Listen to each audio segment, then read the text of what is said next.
Salut mes petits lapins. Bien souvent, quand vous regardez mes vidéos et pour les nouveaux venus, je pense que vous me prenez pour un connard de survivaliste hyper perso, prêt à tirer sur son voisin qui vient lui demander une boîte de vis.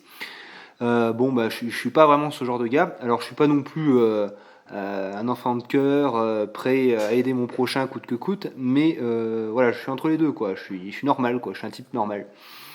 Donc là, je vous fais une petite vidéo juste pour revenir sur l'entraide. Évidemment que l'entraide est importante, nécessaire, primordiale, que la communauté est gage d'autonomie, qu'il n'y a pas d'autonomie seule. Hein. Ça, si vous voulez m'entendre le dire, si vous pensez encore être autonome, pouvoir devenir autonome tout seul, je vous dis que c'est pas possible.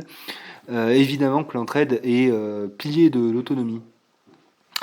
Donc là, je vous montre un petit chantier qu'on a fait chez mes voisins, donc Marie-Lise et Maxime, que vous connaissez bien maintenant, parce qu'on avait fait une vidéo sur eux. Donc ça, en fait, c'est leur salle de bain. Alors du coup, en fait, cet hiver, on avait une pause. Alors il s'est trouvé que, pour je ne sais quelle raison, on avait un espace-temps disponible. Donc plutôt que rien faire, à se regarder dans le blanc des yeux ou jouer à la console de jeu, eh ben, on s'est dit, bah tiens, ils ont peut-être un chantier à faire, quoi, parce que bon, ils sont aussi, eux aussi, encore un peu en travaux. Donc bah voilà, on a mis les outils dans le 4x4 et puis on s'est rendu sur place et on a attaqué cette salle de bain.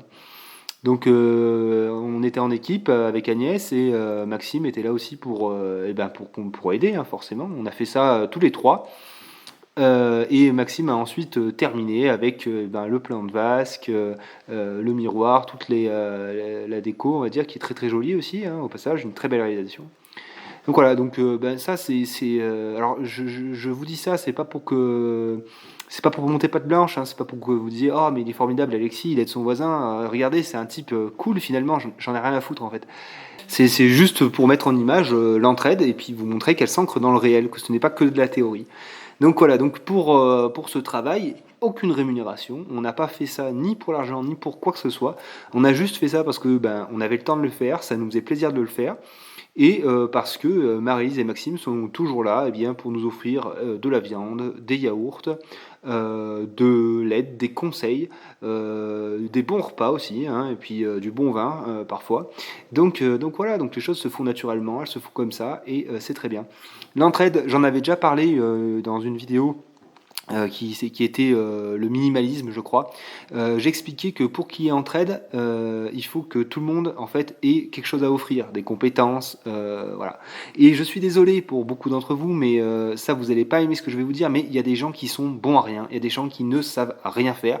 Et je l'ai été, j'ai été une personne comme ça, j'ai été un bon à rien, je savais pas me servir d'une visseuse, je savais même pas me servir d'un tournevis, je savais rien faire de mes mains.